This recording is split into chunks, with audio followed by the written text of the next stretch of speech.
एक शख्स 48 साल से जेल में था। सोचिए 48 साल से जेल में, और 48 साल बाद बताया गया कि ये तो बाइज्जत बरी कर दिया गया। इनकी उम्र 103-4 साल हो चुकी है। देख रहे हैं आप, राम लखन इनका नाम है। 48 साल जेल में रहकर आए हैं। अगली तस्वीर मैं आपको दिखाऊं, ये राम लखन की रिहाई की तस्वीर आप देख रहे हैं, जिस वक्त उन्हें रिहा किया गया जेल से।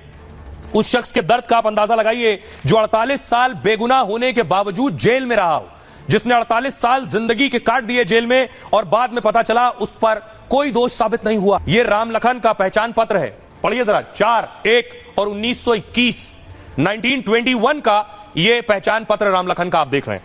आइए आपको बताऊं राम लखन के साथ जो कुछ हुआ, यह पूरे सिस्टम की पोल खोलता है कि कैसे यह पूरा तंत्र काम करता है और एक आम आदमी, गरीब आदमी को किस जद्दोजहद से गुजरना पड़ता है। यूपी के कौशांबी के राम लखन जेल से आजाद हो गए।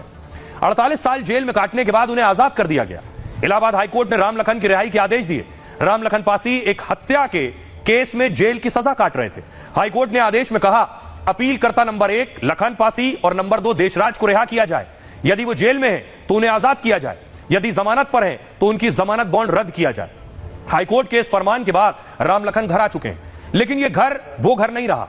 जब उन्हें जेल की सजा मिली थी, राम लखन की न पत्नी बची है और न गांव में कोई सगा साथी राम लखन का बचा है। राम लखन की पत्नी प्यारी 2013 में दुनिया को छोड़ चुकी है। राम लखन की 3 बेटियों में से 2 इस दुनिया को अलविदा कह चुकी हैं। लखन की बेटी आशा कहती हैं, मेरी मां ने सब कुछ बेच दिया। वो आखिरी दिन तक कहती थी कि मेरे पापा का हत्या से लेना देना नहीं है। वो हत्या की किसी वारदात में शामिल नहीं थे। जहां घटना घटी थी वहां झगड़ा छुड़ाने गए थे वो, लेकिन पीड़ित पक्ष ने पापा का नाम डाल दिया, जिसके बाद पुलिस पापा को गिरफ्तार कर ले गई। दरअसल राम लखन की रिहाई बहुत कोशिशों के बाद हुई, जिसमें कौशांबी जिला विधिक सेवा प्राधिकरण की बड़ी भूमिका है, जिसने लखन के परिवार को मानवीय आधार पर रिहाई में मदद की, क्योंकि लखन की उम्र 100 साल से ज्यादा थी। सजा 48 साल हो गई थी। विधिक सेवा प्राधिकरण ने मामले की जानकारी मुख्यमंत्री योगी तक पहुंचाई। योगी आदित्यनाथ की सरकार ने भी उनकी रिहाई में अहम भूमिका निभाई। यूपी के कौशांबी में 1977 में दरअसल एक हत्या हुई थी। लखन के गांव में कुछ लोग आपस में लड़ रहे थे। गांव का झगड़ा देख लखन उसे छुड़ाने वहां पहुंच गए। इस दौरान एक पक्ष ने दूसरे पर लाठी से हमला कर दिया। देशराज के हमले में प्रभु नाम का एक शख्स बुरी तरह से घायल हो गया। लाठी की चोट की वजह से अगले दिन प्रभु की मौत हो गई, जिसके बाद प्रभु के परिवार ने हत्या का केस दर्ज कराया, जिसमें देशराज के साथ राम लखन भी आरोपी बनाए गए। परिवार ने बेगुनाही साबित करने की पूरी कोशिश की। 13 बीघा जमीन बेच दी, 4 वकील भी बदल दिए, लेकिन कोर्ट ने लखन पासी को उम्र कैद की सजा सुना दी। फिर आप जो है आप झगड़ा मचा दी सर, कैसे है झगड़ा उगड़ा के ही रहे हैं। तो उधर से नहीं। अब सोचिए, आप जानकर हैरत करेंगे कि हजारों कैदी हैं जमानत के बावजूद जेलों में बंद हैं। हजारों कैदी देश के अलग अलग राज्यों में, अलग अलग जेलों में ये कैदी बंद है। जमानत हो गई फिर भी जेलों में है। देखिए, उत्तर प्रदेश में 6158 ऐसे कैदी बंद हैं। मध्य प्रदेश में 4190 कैदी ऐसे हैं।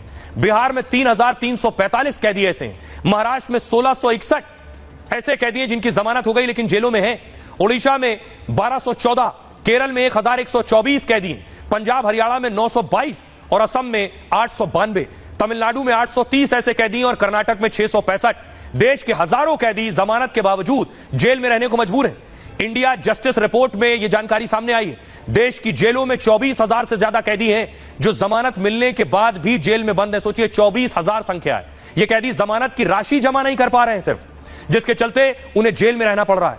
जेलों में बंद ऐसे कुल कैदियों की संख्या 24,879 है। इसमें सबसे ज्यादा यूपी, एमपी और बिहार से हैं।